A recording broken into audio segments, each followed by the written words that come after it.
Well, folks, it's time to kick it old school. Yeah.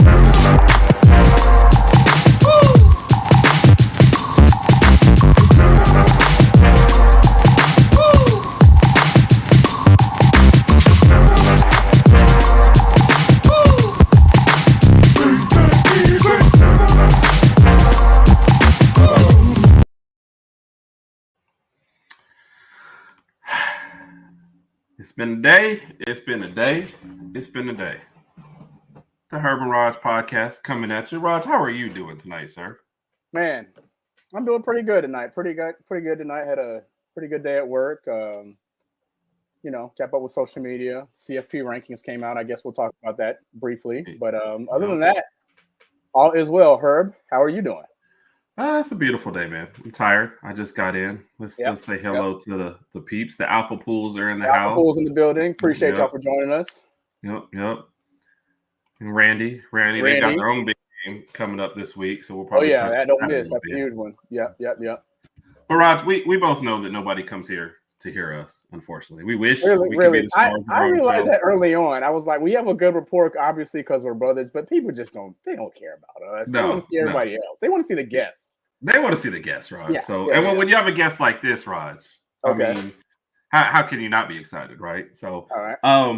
You know that she's one of the last 3 people to be possibly picked for the guest picker this weekend on College Game Day. Okay. You probably already knew that, right? I did, but she's so popular that you have to call her agent and schedule her to be on your podcast. It's a 6-month wait right now. How do you even get a hold of her agent? So her agent has an agent. That's the number that I have. I know it. So it's one of those agent type things. Yes. It's one of those big trees you have to go. It's crazy. Yeah, I got you. And you keep seeing her in all the big games. There's a reason why. She has her own private jet, and sometimes she flies it herself. Wow. Yeah. And a pilot. Yes. So pretty cool. Dailey Joy, how are you doing this evening? I'm great, friends. Thanks for having me back. Were we accurate with those assumptions, or how did we come close? Nailed it. We're clear in the air on all of those things. I appreciate it. No problem. We didn't want to share too much of your personal business, but we felt like everyone should. I'm tired of answering questions, so I appreciate it. No. And we do have to say this. I don't know if it meant a lot to like other people. I don't know how, but like for us, the little summer thing that we did with inviting other teams on, and like, you're an Alabama channel and you talk nothing about a whole teams for an hour. You have no idea how it's going to go or how it's going to be received. So of course you were our guinea pig, and it went phenomenally. We really appreciated it. Like if it had gone bad and we halfway through, we're like, I don't want to do this anymore. Nobody else was getting invited. So you kind of kicked off the whole thing for us, and we sincerely appreciate it. It's like now we want to invite next year, to do the thing again. So we appreciate that. Thank you. Thanks for having me. I'm glad it worked out. I had a great time. And there goes Big Mike. What's up, Mike? Hey, Mike, we appreciate you for joining us. So we have to start with where you actually were last weekend at the Georgia-Florida game. Kind of run us through that, the atmosphere there, what led it to be on your list. Was it the first time? And just kind of take us through that, because that was when I saw it, I was like, I want to go. She's everywhere. Yeah. I mean, I love the sport of college football. I went to the Georgia-Alabama game earlier this year. I will go to obviously as many LSU games as I possibly can. But I really try to hit as many stadiums as I possibly can, especially stadiums I haven't been to. And obviously really prioritize SEC games. I had not been to Jacksonville yet. And then when I saw the news that in 2 years it was moving, I live within driving distance of there. I didn't have any plans last weekend. Tickets were cheap. I was like, why not? Like, I'm not doing anything. Let's go. And so just drove down Friday. Didn't buy tickets until I was on my way to the game on Saturday. Waited until the very last second, just because they were dropping literally every hour. And for me, it wasn't because I didn't have a dog in the fight and I just wanted to experience it. I didn't have like a hardcore preference of where I wanted to sit or like what fan base I wanted to be a part of. I did choose the Georgia side because did assume that they would win, and I wanted to be where the winner sat. But explain it safe. Yeah, I'm just trying to play it safe. It was touch and go there for a minute. Yeah. But yeah, it's one of those rivalry games, one of those games that it has always been on my list. And so to be able to mark it off this year was something that I was like more than willing to do. Great game. Like was so shocked at how good of a game I got to watch. Yeah. Right. I saw the full range of emotions from both sides and both fan bases. Yes. I heard barking. I heard, what are we going to throw on the field to get this call overturned? I heard it all. But it was one of those games that reminded me why I just love the sport. Yes. I think it's so important as like fans to be able to like take your biases out of it and just like appreciate the game that we all really, really love. And so as much as I did not wear Georgia or Florida gear. As you saw, I had a Go Tigers pin. My bag said Go Tigers. I had multiple people be like, you're at the wrong game. And I was like, you're a moron. We don't have one. But I will always rep the Tigers, but it's important to me, like if I really claim to love this sport, that I like fully embrace some of those major rivalry games, some of those major environments when I get the opportunity to do so. And I did. And so took full advantage of it and don't have one regret. Yeah. I'm glad she brought that up, Herb, because the reason I say is Herb and I talked about that it's maybe this summer, like creating like a bucket list of stadiums that we wanted, games and stadiums that we wanted to go to. I think this is one of them, the Florida Georgia game. There's several others. With that, I guess with that being said, are there still some more on your list that you haven't attended? Like what's top priority right now? Yeah, absolutely. I eventually want to hit every SEC stadium. There was a time 2 years ago I was working like fully remote and I was at a different game every weekend for like 8 weeks. And everyone was like, how are you doing this? And it was literally just by luck of the draw. Part of me is like, part of the benefit was that I lived in Atlanta. And so I have so many major state schools within driving distance of me. I could get to Auburn, Alabama, Georgia, South Carolina, Tennessee, all within, one day. And then obviously always try to make it to an LSU game throughout the year. My dad and I have a yearly tradition. We always go to a college football game together every year, and we try to make it to a stadium that we haven't been to. So a Penn State whiteout is at the top of my list. I want to go to that game. I want to go to Ohio State. I want to go to the Big House. I want to go to the Rose Bowl. Just some iconic like venues, not necessarily like iconic teams. Because I know you're not a big Penn State person. No, I already saw the comments today. Yeah. But imagine going to a Penn State game wearing your LSU gear. Then everybody's going to be looking at you like, really? Well, like, what are you doing here? There are some games that my dad and I have really talked about. That game is on the top. And when my dad and I go, like, we do fully embrace like the fandemonium of whatever school we are going to. We went to a Clemson game one year and like fully acted as if we were Clemson fans. It was pretty easy because they were kicking everyone's butt that year. We're going like in 2 weeks, we're going to like a Utah State game because their stadium sits in the mountains and it's going to be snowing and it's going to be beautiful.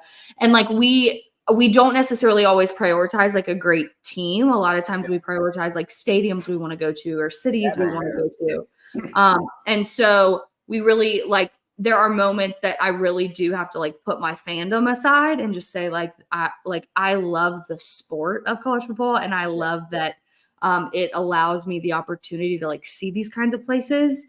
And I can put aside like being an obsessive purple and gold wearing psychopath for a few hours and cheer for the Utah State. I won't say their mascot because it's the same as A&M and I just won't cheer for that ever.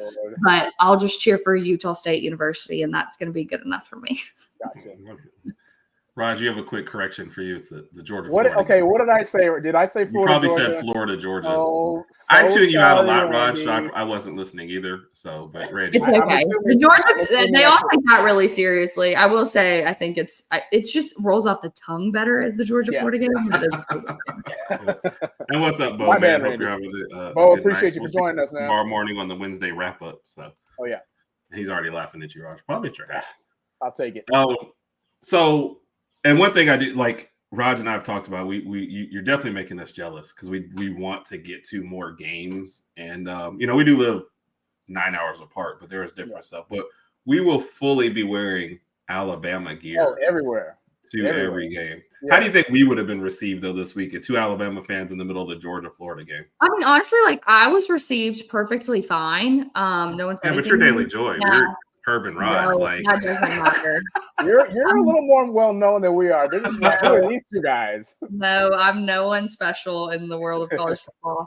I think like in a game like that where both of those fan bases just like actively hate each other, you almost get the benefit of like falling to the wayside. Now there's like honestly, like no one at the game said anything to me about being an LSU anything. Right. It was like people chirping outside the game as we were like walking into the stadium, and it's like Florida fans yelling at Georgia fans, and because I'm in like a mix of Georgia fans, I'm like getting chirped at, and then they'd see my LSU and be like, "You're at the wrong game," and I'm like, I don't even have the time to really just trying to enjoy a game. Yeah, exactly. The flow of an IQ. But I think it just depends on like the game that you're at. Obviously, if you walked into like an LSU game and they were playing a nobody school and you walked in with Alabama stuff, like, yeah, someone's probably going to say something to you. But if you walked into like, for instance, if you had gone to LSU Ole Miss earlier this season, like no one would have cared because the priority was so heavily on that game.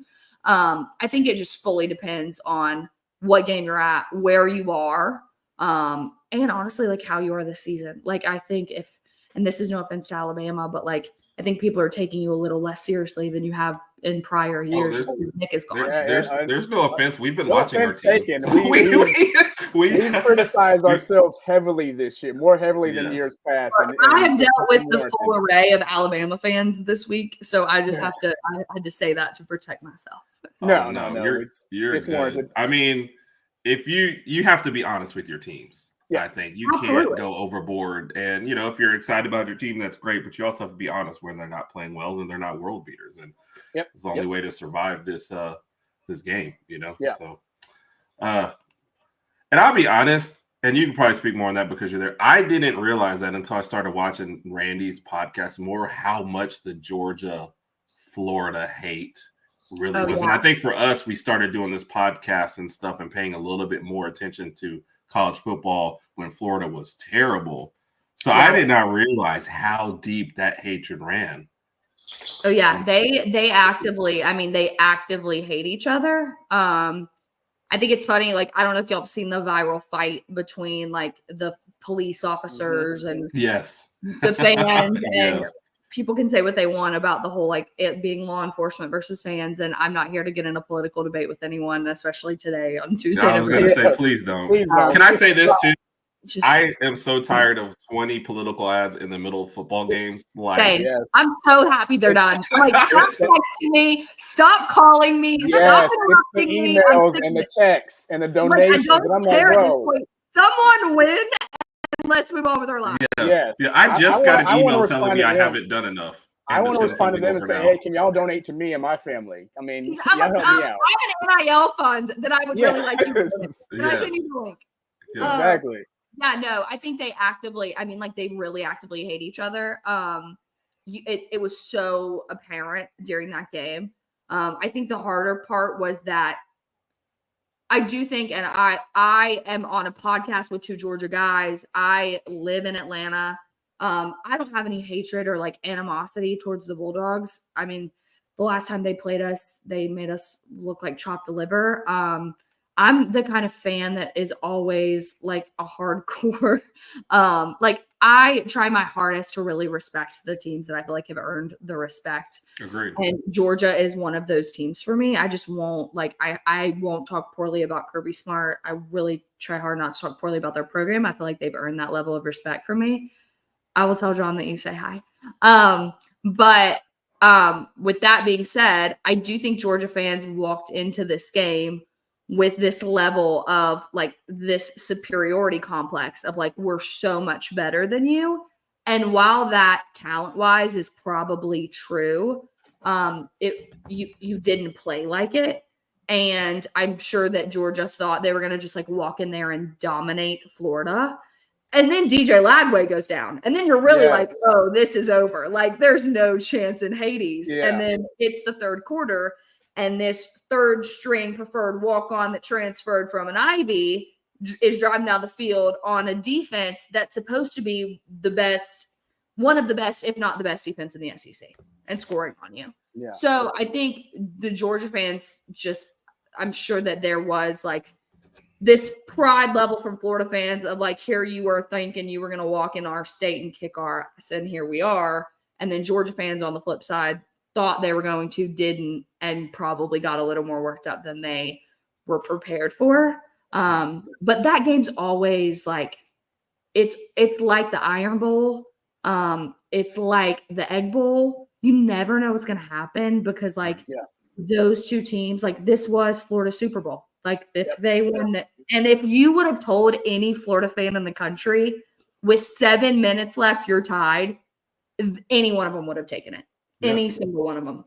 And so I just think like emotions really got heavily involved, but those are two programs that hate each other and will never see eye to eye on anything. That's probably why, as much as like we've talked about why they won't make this a home and home, it's probably a major factor in that. The thought of a bunch of Florida fans walking into Athens in 3 years after Georgia has dominated them for as long as they have, is probably more of a safety issue than any Georgia fans would. Do you think we'll approach both teams since we're already on there? So you said it won't be a home and home. There are several reasons. I get that. Do you think Napier keeps his job? Performances like this, and then all the injuries at quarterback. I think if Napier wins one more game, he keeps his job. I think they have gotten silently better each game. Yeah. I think we kind of just like wrote them off and like we're quiet about them because we just immediately like after the first 3 games, everyone's like, okay, well, they're trash and he's getting fired. So like we can just stop talking about them. And they have like just quietly and silently gotten a little bit better. I don't think you're obviously not beating Texas. I don't think you're beating LSU, and I don't think you're beating Ole Miss. So I think your only hope is beating Florida State. If they can't beat Florida State, then there's problems. Yeah. That's what I'm saying. Randy thinks they're coming back. Yeah. Like at Florida State, is it the home field advantage that it is just because they're 1-8 at the moment? And like, again, they've gotten silently better. And I think the thing that like no one is really talking about in the Napier era is that he has not lost this locker room. Like these players love playing for him. They're not like turning. You don't see any of like the chatter and like the social media BS that you usually see when a team is like completely and totally abandoned their coach. Right. Like DJ Lagway walks out on crutches and Billy Napier like runs over to him and embraces him. And like these guys like playing for him. So I think, and also I'm kind of at the point of like, at this point in time, it's been pretty quiet in terms of like the coaching front of like who's getting fired, who's on the chopping block. There's a lot of guys that we're saying like are on the hot seat, but there's not a lot of guys that we're saying are getting fired at the end of this season. Like we can see a lot of guys going into next season and saying like, okay, if they don't win this year, they're getting fired. But I've said it for a long time. Like I think you have to give someone 3 years a minimum in the SEC. And Napier lost his quarterback, now just lost another quarterback. He could potentially come back. He's not ruled out. They said it was actually more positive than they thought it would be. But you still took a third string preferred walk-on from Yale and fought with the Georgia Bulldogs, who are number 3 in the college football playoff rankings. Like there has to be like something has to be said for that. Like this team doesn't have any quit in them. And I think that that's a direct reflection of Billy Napier. So I think as long as you beat Florida State, you keep your job. Now, if you lose to them, you probably don't. There's no way they can justify keeping right. Well, plus also what you'd be ending on like a 4-game losing streak and then losing to Florida State. Like That's where it goes. Pull the schedule back up, Herb. I mean, even if, and I said it several times, Pull the schedule back up, Herb, please. No problem. Please, sorry, Herb. I even said it several times. Like, even if you got rid of Napier, who are you going to get to replace him? Like, with this schedule that we're looking at right now, who is someone going to win like 10 games off this schedule? Like, probably not. I mean, you bring somebody in new, then you got to recruit. That could look at that schedule and win 10 games isn't coming to Florida. Yeah, right. Exactly. Like, there's maybe 3 coaches in the entire country that I would say I could potentially put on this schedule and they could win 10 games, and none of them are coming to Florida. Right. Yeah. If Napier won 10 games with this schedule, we'd elect him president, Raj. Yeah. Like, that would be, although I don't know if that'd be a demotion from coach to, I don't know how that works, but no. All right. So I guess we'll kind of move forward after that game. College football rankings first came out. I've already seen a couple of your posts about it, so I wanted to see initial reactions to the rankings. And Raj, I know Raj's thoughts. We'll get his right after, but he called me. I was actually on a job about an hour and a half from here, and Raj already called me and gave me a rundown of what he thinks and stuff. But what were your initial reactions to the rankings? I've been saying it all year. I'll probably be saying it until they get their butt kicked in the playoffs. Penn State is not a good football team. They're not a good football team. They're going to play someone in the college football playoff and get absolutely murdered. You're in a safe space here as far as Penn State is. I mean, I can't. I would say it if I was I would walk into Happy Valley and tell them that their football team sucks. I have zero issue saying that because they do. I'm over it, frankly. We're gonna see the same thing that we've seen in the BCS and that we've seen in the 14 playoff, and that is that the SEC is so good and so difficult that we always end up beating up each other. Right. And because of that, a team that's better than the second or third ranked Big Ten team, by far better than the second ranked Big 12 team, and potentially better than the top of the ACC, is going to get left out because of their schedule and because of who they've had to play. It will never not be frustrating as someone whose team competes in the SEC. And I mean, everyone can hate this. Like, LSU is at the top. They're still at the top of the SEC. Like, you don't have to like that, but it's a fact. Like, if you look at the ranking system, they're still at the top. Not necessarily. I'm not saying they're the best team in the SEC. They're not. I'm saying in terms of if you wanted to rank like the upper echelon of the SEC, they're up there. LSU's not, in my opinion, a college football playoff team. I don't have any issue saying that. I never thought they were. I didn't think they were in the preseason. I definitely didn't think they were after they lost USC. I haven't thought they were all year.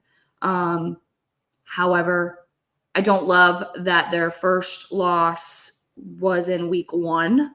Yeah. And then their last loss came to a team that you still have ranked higher than them. I don't love – I think Penn State being as high as they are is absolutely ridiculous. I do appreciate them. I think they are valuing undefeated teams. I'm going to say this on this podcast and this podcast only. Uh-oh. So, God, don't let anyone see this. What is it? No, we're recording. What is it? Okay. I love Indiana. Okay. I lived in Indianapolis for 3 years. I have stood in a rainstorm, a sleet storm, a snowstorm. I've stood in every type of weather and cheered for the Indiana Hoosiers football team when they were absolute trash of a program. Okay. I love that they're undefeated. I hope that they run all over Ohio State. I hope they win the Big Ten. I hope they make a run of the college football playoff. They still haven't beat anyone. Okay. Like, they still haven't played a very well-ranked team. Now they're dominating their opponents, but if we take strength of schedule seriously, then like take it seriously. Like, don't say it matters if it doesn't matter.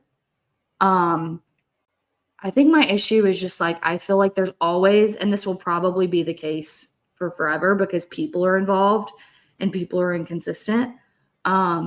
But it feels like there's always been a lack of consistency when it comes to where they put teams. Obviously, it's the first rankings. People are going to lose. Teams are going to change. It's all going to fall. The chips are going to fall where they may, and it's all going to work out.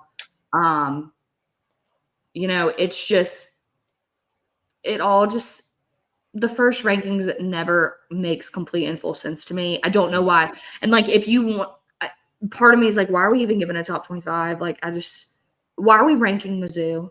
Like, why are we ranking Mizzou? Why are we ranking even them? the Mizzou podcast doesn't? They're like, all right, season's over after the game. Why are we ranking Mizzou?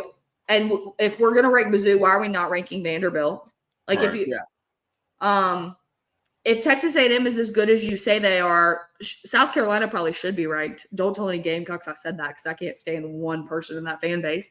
But like, it's just the lack of consistency for me. Like, I mean, Clemson got absolutely murdered by Louisville. Like, why are they in there if Louisville is where you say they are?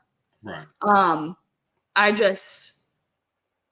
To go along with that, I'm old enough to remember when Mississippi State and Ole Miss were ranked 1 and 4 in the first time, the playoff rankings came out. So like when they first come out, I'm like, I mean, there's still a stretch of games. It's so early. Like some of these are going to change after this weekend. And one thing that I noticed on here is seeing, based on the bracket that they created, Notre Dame would play Penn State. The winner of that game would play Georgia. Notre Dame. How does that happen? I know. Georgia would take on both teams combined and be like, yeah, we're good here. And to Joy's point, and I think it's something that all SEC fans think, like I would take several 3 or 4 loss SEC teams, and I think they could beat Notre Dame or even Penn State, to be honest with you. That's just my personal opinion. But I think if you take this Texas A&M team that they played week 1 and made them play right now, A&M would win, like easily. Yeah. It's just. Yeah. I mean, along those points, I'm sure LSU would love to have the USC game back. Those first. I woke up this morning and I already was like, I don't like today. And like, now USC is like what? And then they benched their. That's the first thing I saw this morning. I got on social media and saw they benched their quarterback, and I was like, you got to be kidding me! I was so mad. Those first week games, though, you can't. I know everyone like the fans like them, and it brings hype, but you don't know what you're getting from those first week games at all. So. An Ohio State fan in here tells you that Indiana sucks. So we'll see. And Indiana hosts Michigan. Well, Indiana's undefeated and Ohio State's not. So there's. I think prior to the season, if we were thinking about Indiana hosting Michigan, we were like, oh, Michigan's going to win that game. Now it's just like the complete opposite. So yeah, I mean, the only team I think anyone's worried about with Indiana is Ohio State. Yeah. And I think if that was at Indiana, even that game would be. The fact that it's at Ohio State works in their favor.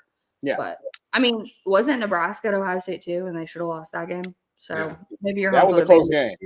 Yeah. And we have another Ohio State fan, and he just doesn't like Ryan Day. He's just like every group chat, every time he's just like way against it. So classic. Got to win the big game. I'm pretty sure this year at this moment is all that matters. Yeah. So I was trying to find a way to gracefully go into this, but we do like to assess how you were coming into a bye, and LSU does drop that game to Texas A&M. And if anybody who's seen your social media, you know how much you hate them, of course. So how do you kind of assess them dropping that game and coming into the bye? Is the bye very timely for you? Do you wish you had the game right afterwards to kind of get back? You like where was your head at after that game? No, and honestly during that game too. Yeah. Obviously in the first half I was thrilled. Second half, complete opposite round of emotions. I think for me, it's more just I wasn't even like I was more like frustrated in our inability to adjust to Marcel Reed, and frustrated in our lack of preparation for him. They've played both quarterbacks all season. So the idea that Mike Elko would not throw every egg into the basket to beat LSU was mind-boggling to me. I don't know how you didn't think about that.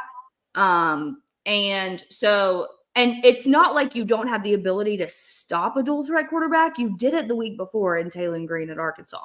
So you know how to prepare for a dual threat quarterback. Now, I think Marcel Reed is better than Taylon Green. But you do know what you're doing in terms of prep when you are prepared for it. I think that's one thing South Carolina really had going into their benefit this week was they knew exactly who was going to play quarterback for Texas A&M. And so, yeah, every emotion from very thrilled to very frustrated. if there's one game a year that I don't want to lose, it's that game. I can stomach losing to Alabama. Maybe I'm numb. Like I've done it enough times at this point.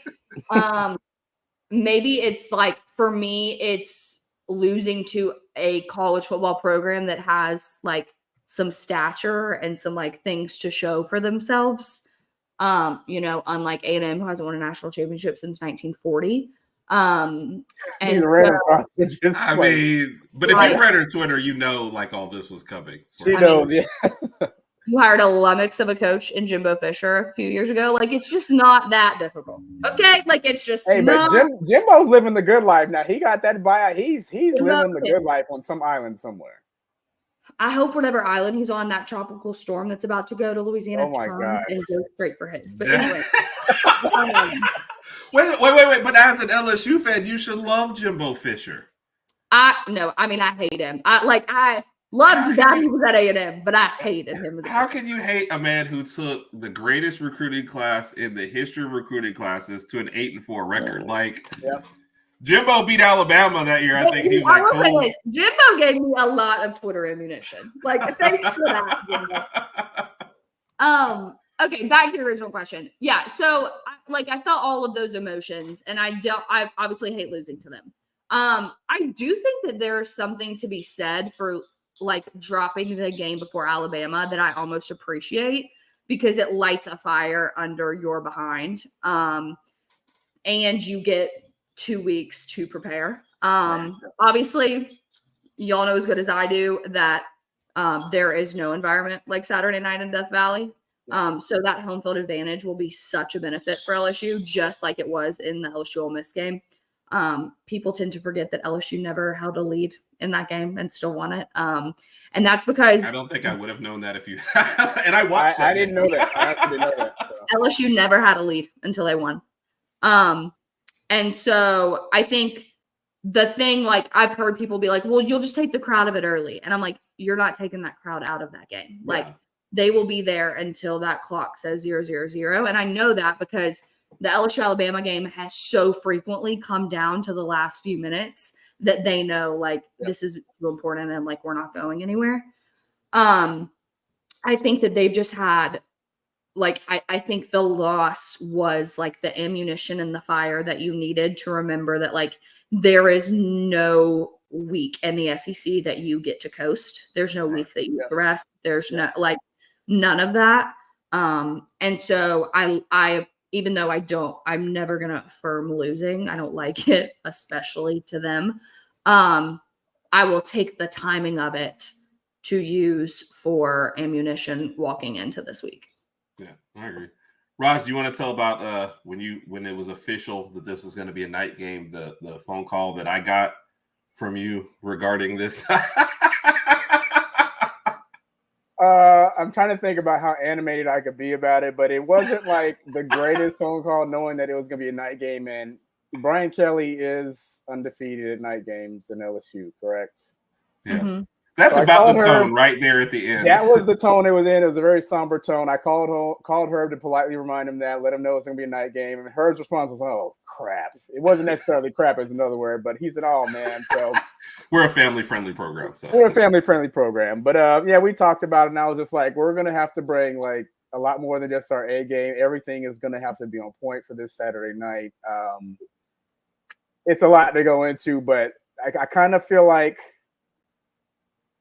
Bama fans are waiting to see the first half Georgia game team play again, because we haven't really seen it. We saw glimpses of them in the Missouri game, but not to a full, to the full effect. So we're hoping that team shows up Saturday night, and then we'll have a good chance. But with the season, the way it's being played out, I have absolutely no idea what Bama team is going to show up. I don't know what Millroll is going to show up, but I'm just which is sad to say this far into the season. I know, because the first four games of the season, Miller was Heisman contender, first round draft pick, blah blah blah blah blah. But then after the Vanderbilt game, everything has just gone, just kind of gone south. And I can't put my finger on it. I'm not exactly sure what it is, but. And not to be like, I'm just so we're clear before I say this, I'm not fully confident in this game, so I don't want y'all to think that when I say this, I am. But I do think I do think that there is something to be said for how y'all played on the road this season. Like, y'all struggled at Vandy, you struggled at Tennessee, and this environment will be obviously it'll be harder than Vandy. It may be comparable to Tennessee. I personally, in my bias, think it's better or harder for y'all. And so I think like that's the question I have is like, it's not just are you going to be able to be the first half Alabama team that we saw versus Georgia? Are you going to be able to replicate that team on the road? Because you haven't been able to do that this season. And I have heard, and this is not at you, Raj, you just mentioned this game, and so I brought it up to me. I was on another Alabama podcast yesterday, and they were like, Wait, what? Whoa, what? I know. Another Alabama before us? I like you more. Okay, shh. Okay, we're good. I'm never going on the other one again. Okay. I'm going to get in so much trouble. But my agent's going to be calling my other agent, and they're all going to be calling me.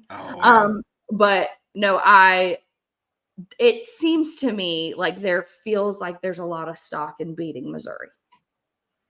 And we didn't put as much in that. But go ahead. I'm sorry. I am just not fully convinced that win is as good. I think for me, I'm just a little bit, it's perplexing to me to see that from a program like Alabama. Yeah. Like, I'm like, a Missouri team 2 years ago would have been like a Vandy was 2 years ago for y'all. Y'all were like, so, and maybe that's where like the disconnect is it's just like, you're maybe valuing opponents more. But it's just been so odd to see, like, they're like, we beat Missouri. And I'm like, what is happening? Like, this is Alabama. When you're an Alabama fan this year, I'm taking a shutout win, regardless of whether the team is beat up. But I understand your point completely. But regardless of what they look like, I'm like 34-0 at this point in this season. I'll take it, and then I'll just keep on moving on to next week. And again, to the earlier point, as you should. Yeah. Herb and I even talked about it this few hours ago. I guess this afternoon or after I got off work. I was like, it just seems like Milroe plays differently on the road. Like, he's just, I don't know if it's intensity wise or energy level. I can't put my finger on it again, but on the road, he just seems different. Yeah. And to that point too, when you talked about atmospheres, like I'm sure Tennessee was fine, but Vandy was more like a home game than a road game as far as atmospheres go. So the fact that he did not play well there is perplexing. And like to your earlier point, doesn't set me up very well for feeling good about going to a night game at LSU. I mean, that place is going to be crazy. You know, there'll be people that be there who don't even know they're at a game. They're just going to be cheering and drinking. Like, So, I mean, they're at the point, like, from what I've heard most recently, like, so many former players wanted to go back, and usually they just get like free tickets. Like, that's not an issue. And from what I've heard, like, they've started charging the former players like $300 a ticket because they're what are we offering now? Is that what they're so in demand that like all the assistant coaches and things like that had to release like most of their tickets. Like, usually they would get like pretty much as many as they wanted. And I think like now they're set at like a minimum of 2, like just for their immediate family, but all former players have to buy tickets. I mean, it's going to be probably one of the most wild, like Baton Rouge, Death Valley experiences. There's something like has happened like since the beginning of the year, like when they increased the value of production in Tiger Stadium and they added the light show and they added all the bracelets, just like they did for Ole Miss. And it will be that times a million because that's just how much more they want to win this game. To Randy's point here, you'll have to get Raj and I's. Well, I mean, we're going to pick Alabama. That's what we of course. We'll have our calls. But I can't blame. First off, I can't believe we opened as a favorite because I think that was ridiculous. Yeah. And I can't blame anybody for picking us. Show is his brother, Joe. Joe picks against Alabama all the time. Week. He picked the bye week. He picked the bye against Alabama. So Joe is consistent. So Randy, I couldn't blame you for anything that you did. Like, I couldn't argue against. It's kind of like what Raj said, the different keys to the game. Like, there's so much on Milroe and we have no idea which Milroe we're gonna get this late in the season. It's just crazy. So we're going with again, I hope I'm wrong. I hope I'm wrong. I'm just being honest. I hope you're right. I hope you're right. I hope you're right on point. We shall see what happens. Yes. But give us some LSU keys then to the game, and we'll get Rogers right after that because Raj already. It's funny, we don't usually talk about what we're going to talk about on the show, but I'm driving home and Raj just starts spilling. These are the keys to the game, and I'm like, we're going to talk in 2 hours. I know. I think he's just so hype about this game that it's like just all spilling out. So that's fair. That's fair. Yeah, I think there's a few. For starters, you've got to get the running game going. You've struggled with it all year. You had glimpses of it. What? You guys have stolen the same point. Like, that's what it is. Yeah, that was one of my. I'm like, if I close my eyes, I'm like, is that Raj or is that Dailey Joy? I don't because you guys are giving the word for word the same point. So. I mean, the frustrating part is that we have the talent at running back. We just haven't been able to open the lanes with our offensive line. We are losing a really key offensive lineman in Austin Dellinger. He had surgery last week, so we're starting a redshirt freshman at that position. He has, I think, another blessing of the bye week is that he's had 2 weeks to prepare versus 1. And anyone that thinks that doesn't matter in college football is a moron. It absolutely matters. And he has excellent leadership around him. You probably have 2 first-rounders in Will Campbell and Emory Jones. And so you've got to really be able to open up that lane and let Josh Williams and Caden Durham do what they have shown you they can do. We did it. We ran the ball well against Arkansas. So I would like to see them open that up and do that well. Garrett Nussmeier has to play smart football. I feel like that's just an obvious one. I said it before the A&M game. He's thrown into double coverages all year.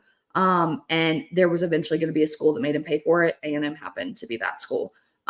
So he's just got to make smarter moves. And on the same time, like our receivers have got to put him in a position to make smart throws. Our receivers sometimes are just, we're so spoiled at the receiver position, as y'all very similarly are. And I love our receivers right now. I love them. I love Aaron Anderson. I love Kyron Lacy. I love Chris Hilton. I love CJ Daniels. They're not Malik Neighbors, and they're not Justin Jefferson, and they're not Jamar Chase. And so they are having to work a little bit harder than we as fans are used to seeing. But we have the wide receiver coach to know that they can do that. We've got to keep continuing to keep Nussmeier safe. He's been kept safe all season. I think we only have 4 total sacks on the season. We were at 2 going into A&M. I think we allowed them 2. But continuing to really prioritize that. And our defense has gotten consistently better every game. I think that might be the most overlooked part of this LSU team. I would agree with that. And so I think our defense and then, you get an extra, again, we keep going back to it, but that 2 weeks matters. Like 2 weeks of growth for a defense that I've seen get consistently better, I would absolutely take walking into the Alabama game. I'm so impressed with what our defensive staff has been able to put together and the injuries on the defensive side of the ball. Like if you would have told me at the beginning of the season that we lose Harold Perkins in September and we're going into the LSU Alabama game and it's a potential playoff game, like I would have told you were psychotic. Like there's just no way. And so so impressed with what that defense has done. Your passing defense is going to have to be a little bit better, and you're going to have to stop Jalen Milroe. He can run on you if you're not careful, and you've got to stop him early. I don't want us to have to be forcing third down stops. I don't want any of that. I want to stop it on first downs early and getting them in really uncomfortable situations. So. I feel like the whole game's going to be an uncomfortable situation. But, I mean, but I get your point. It'll be way more comfortable for us at home. Yes. Yeah. Oh gosh. Go ahead, Raj. You wanna? Yeah. Repeat everything I just said, Raj. Yeah. Not everything verbatim, but number one is the same thing. I think Alabama needs to establish a dominant run game. Last year, Milroe. I mean, not just Milroe. Justice Haynes and Jam Miller, of course, but Milroe ran for like over 150 yards. Last year. If we can get that run game going, obviously it'll open up the pass game. Obviously, we want to use Brian Williams. Not as much as we targeted him against Tennessee. We don't need 20 targets to the 17-year-old. And yes, we know he's 17. They say 18 times a day every time we play. But utilize our offensive weapons. We got Germinator, Jeremy Bernard. I still need to see the status of Kendrick Law. I remember Herbert and I were talking today, and I think it was Ricky mentioned that I don't know if he's injured or not, but I'm assuming Kendrick Law is going to play. Use our running game, use our offensive weapons. And second thing, and this might be the most important thing, is we need to strike early. If we get the ball first, we really need to score on our first drive. We do not need to get in a position where we're playing from behind. We've done that a few games this year, and it hasn't looked good. Score on our first drive if possible. If we don't get the ball on the first drive, we have to stop them on the first drive. Other than that, Randy did bring up a good point as far as our front four getting to Nussmeier. That has been a problem for us this year because of the style of defense we're playing. If we can get a little pressure on Nussmeier, force him to throw the ball, I think we can get a few picks in this game. I'm going to throw the number 2 out there. I like that number. I think Alabama can get 2 picks, and I hope we get lucky and that happens. But other than that, at the end of the day, it's going to come down to Merrill's decision making on the offense. If that ball is hiked and you're going to run the ball, don't take a 7-yard step back and then just decide you want to run the ball or run around in circles and take a sack or safety. Just run the ball. I don't care how many times you run the ball. I just want to win the game. I don't care. Everybody else can get frustrated if they didn't get enough touches after the game. But if we get a W, I'm fine. I'm just fine. Herb's fine. We're good. So that's our Texas buddy who usually yes. In, so elimination game for sure. It's interesting looking kind LSU of. LSU is an undisciplined defense. Bama is a 2-possession winner. I wouldn't put us as I think we can win 2 possessions against Mercer. Yeah. Everyone else, I don't have a whole lot of faith. But Joy, what are your thoughts? I just isn't it funny how the person that she gets into it with though on our show is never an Alabama fan? I'm not because I'm getting into it with anyone. Yeah, I saw you had to take a breath. I was laughing. I think she dropped something. Yeah, she did. Yeah, I'm allowed to laugh. I mean, 2 possession winner is generous, but it's coming from a fan who's probably never seen a game on Saturday night in Death Valley because his team never played there. So I take his opinion of playing there with a grain of salt. Also, a thing that both of our teams are going to have to watch out for, I'm just more aware of where you stand because I talked about it earlier today on another podcast, is penalties. Both teams are going to have to play smart. Y'all are, I think, 123rd in the country in penalties. We suck at penalties this year, yeah. Which so do we. Wait. We're actually really good at them. Well, we're great at collecting them. Yeah. No, I mean, we're the same. I think we had 7 false starts at Arkansas. Yeah. 4 maybe at A&M. And so the blessing for that is obviously the crowd will cater to what we need. But still, I mean, that in this game, y'all know as good as I do, every single yard is going to matter. And the more yards that you give up, the more dangerous of a position you put yourself in. Until you get the 2 players wearing the same jersey number on the field at the same time, penalty, you don't get to talk trash about penalties. We are key. I can tell Garrick just got in this chat because he did not hear me say one word. First of all, Garrick, thank you for joining us. Garrick usually jumps in, he throws his horns up, logo in, and then he kind of just jumps out. Yeah, but I can tell he didn't. He hasn't actually listened to what I said during that game. Oh yeah, I got you. I talked about the LSU defense in the second half of that game. So, but as undisciplined as that is reflected. Yeah. Coach Chabot should make them practice with noise canceling headphones all week. I don't know. Whatever works. Yeah, I don't. Yeah. You did mention this though. You didn't think LSU was a playoff team, but if they win this game. Mm-hmm. That sets you up at Florida versus Battle. Let's say you win this game and run the table. Where do you kind of set up for that? Yeah, I mean, I think at that point you're pretty much your schedule alone would probably warrant you a playoff spot. I don't see I'm just and maybe I'm pessimistic. Call me that if you want. Even if you made the playoff, you're probably not making that deep of a run in it.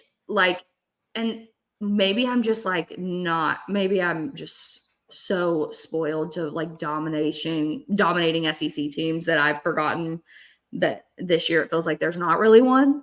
And so maybe everyone's just closer to the same wavelength than I think they are.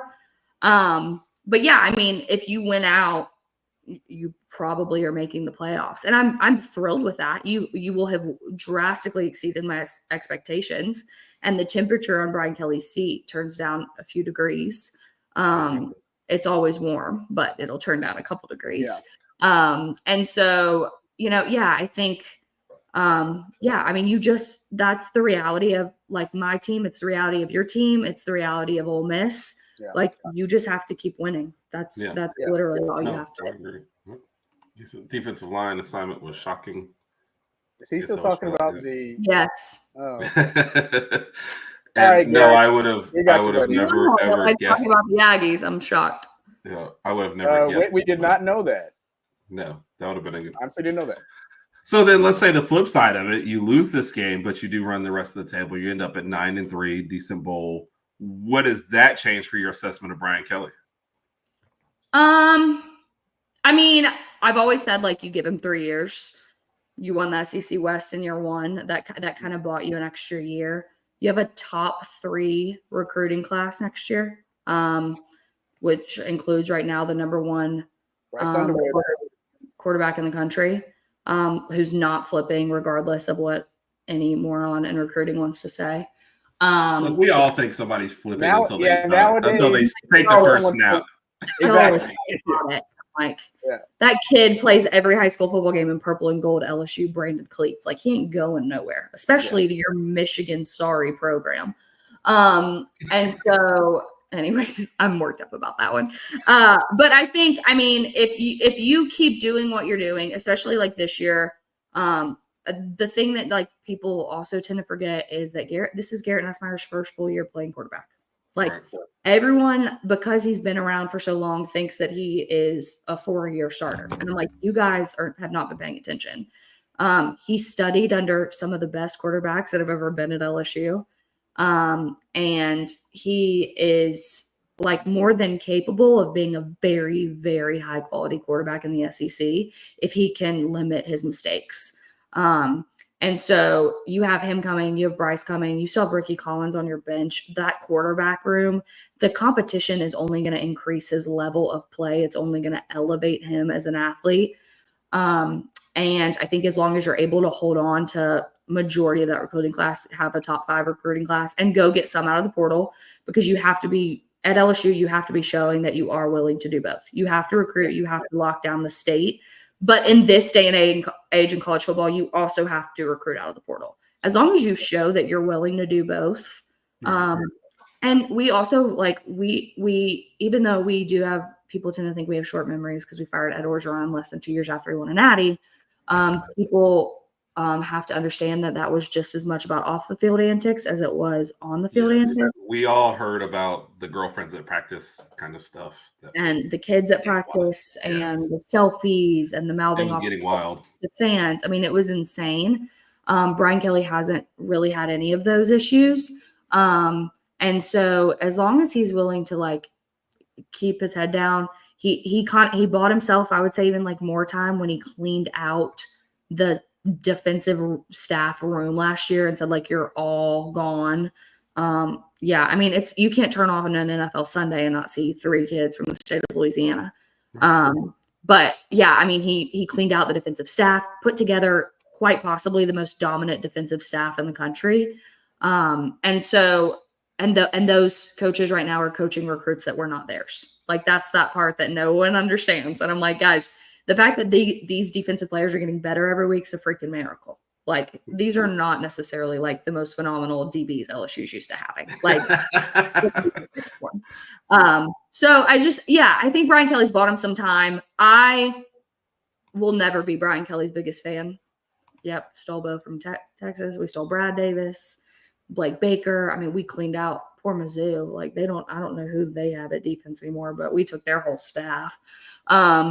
But all that to say, I think Brian Kelly, I'll never be his biggest fan. I'll also never be his loudest critic. I think he has shown like where he's willing to improve and embrace his mistakes, which I will say that the last 2 coaches weren't willing to do. Right. And so you already have won over a lot more people than your previous coaches did because you're willing to do that. And that goes a long way with us. I like it. No, Armin Hoda, he's our Michigan and Detroit Lions fan. No, he is not in here. He usually is very busy at these times, so we have to text him later. So we're going to go one last question, and then we'll get you to the questions of death and let's get out of here. We'll combine this one. Will weather play a factor along with give us your score prediction for the game? Raj and I, we usually do our score predictions on our college football picks. So those will be released on Friday. So we'll get those then, but we'll go ahead and get yours while we got you here. What is the weather? I'm sorry, I didn't mean to interrupt you, Joe. What is the weather supposed to be like? Well, there's a tropical storm that's brewing in the Gulf that they're predicting land. So I think that's what people are most concerned about. From the most recent track that I've seen, I don't think it would really start to get to the point that it would make landfall until Sunday, or like late into Saturday night, early into Sunday morning. If anything, I think it would just make it a little bit cooler in the state. Also, it never rains in Death Valley. So don't expect rain to be too much of a factor. As far as my prediction, I hate picking this game, and I've said it before, I'll say it again. For the last 5 years that I've been doing picks, I have never, ever picked LSU in this game because I've never picked LSU in an LSU-Alabama matchup because I was a firm believer that you just don't bet against Nick Saban. But Nick ain't there anymore, and so I'm taking the Tigers for the first time ever. The spirit of Nick Saban will never leave. Yeah.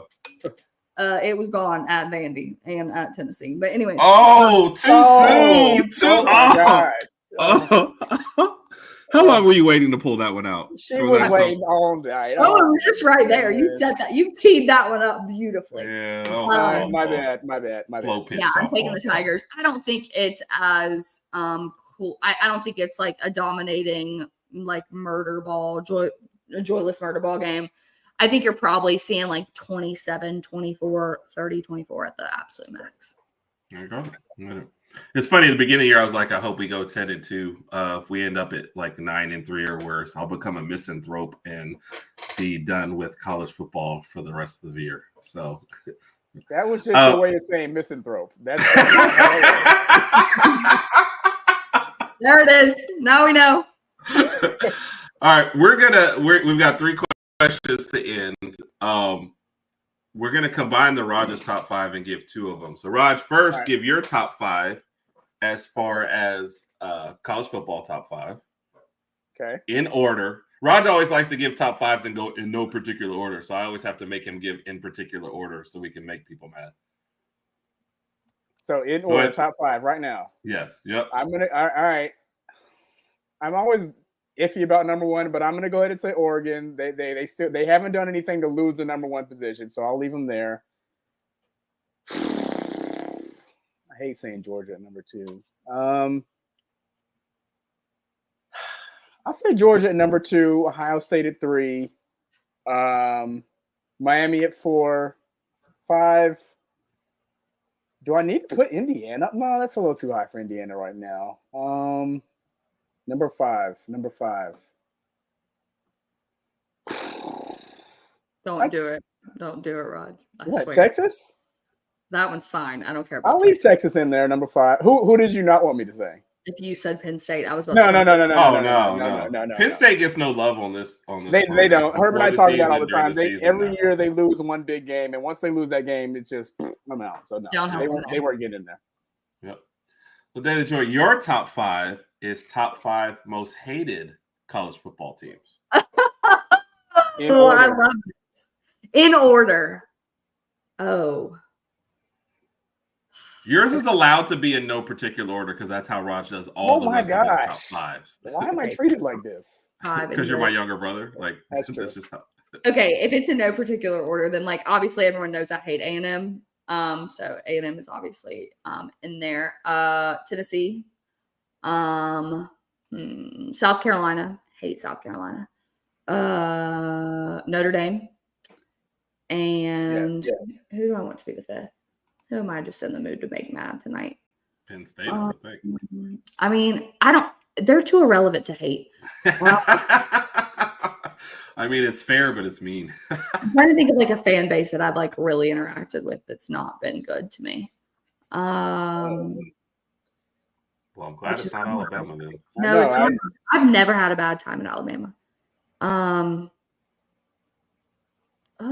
Colorado, just because they're obnoxious. Wow. Wow. I didn't see that one coming. Yeah. Well, I could see the Dion era Colorado fans. They get a little crazy at times.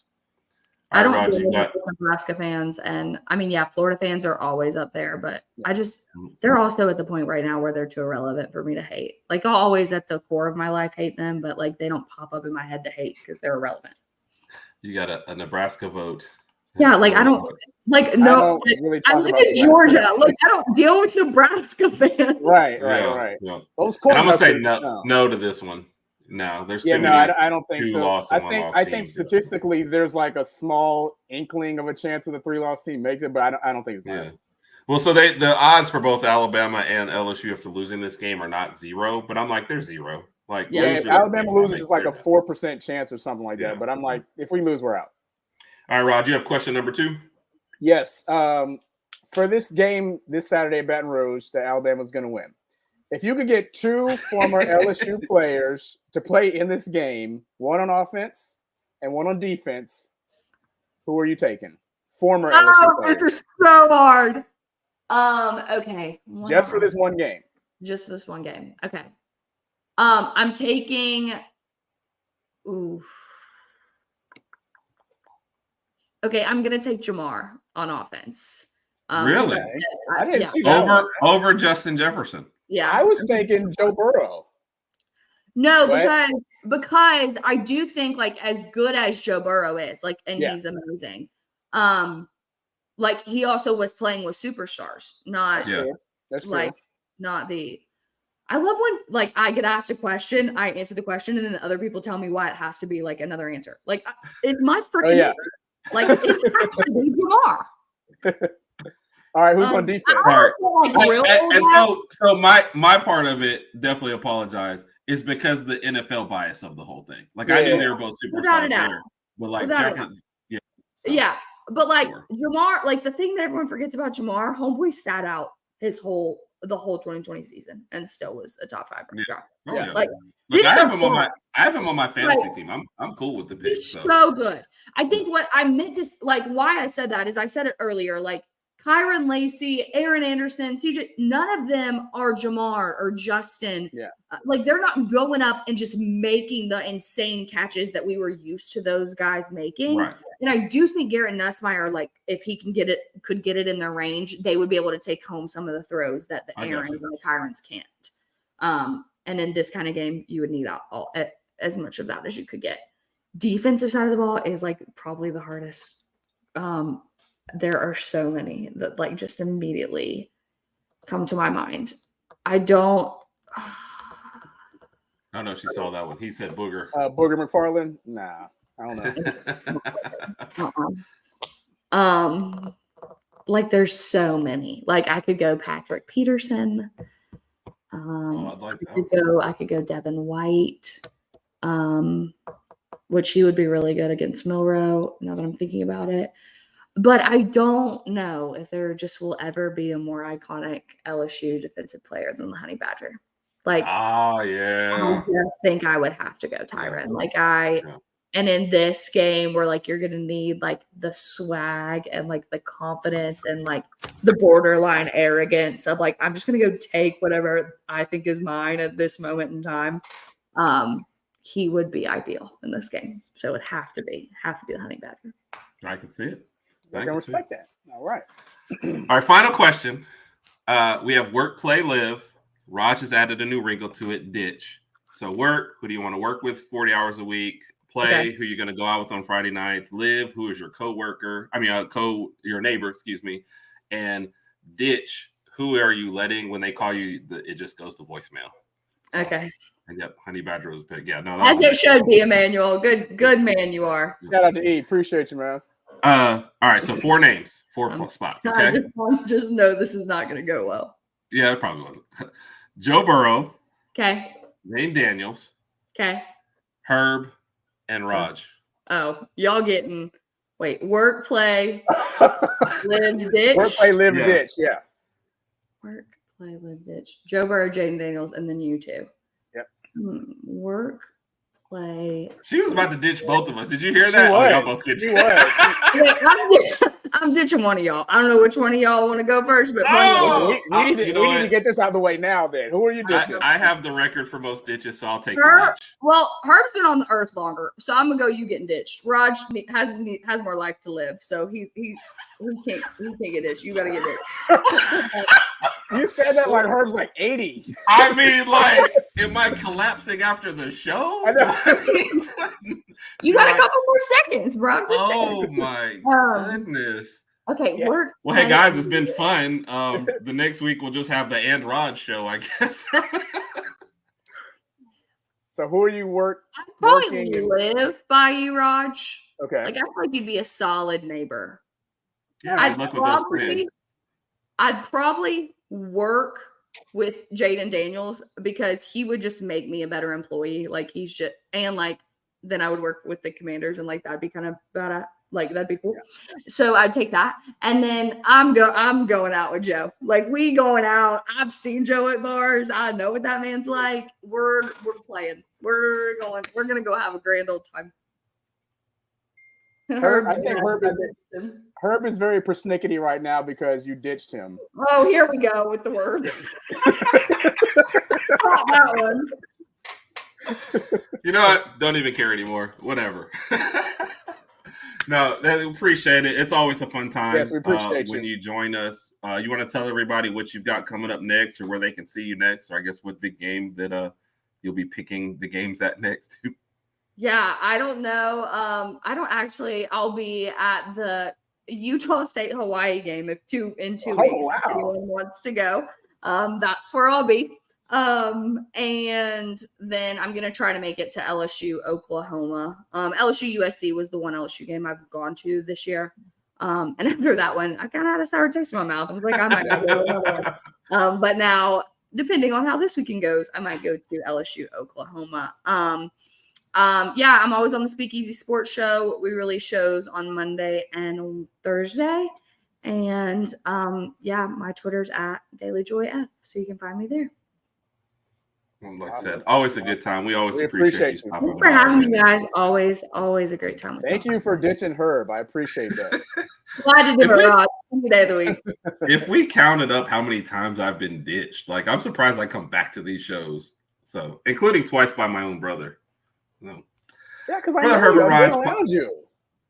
For Herb and Raj podcast, we appreciate everybody. Have a great time. Hopefully, everybody enjoys the game this week. And I guess depending on the outcome of the game, we may or may not have our show next week. So until then, have a great night, everybody, and roll tide. Roll tide.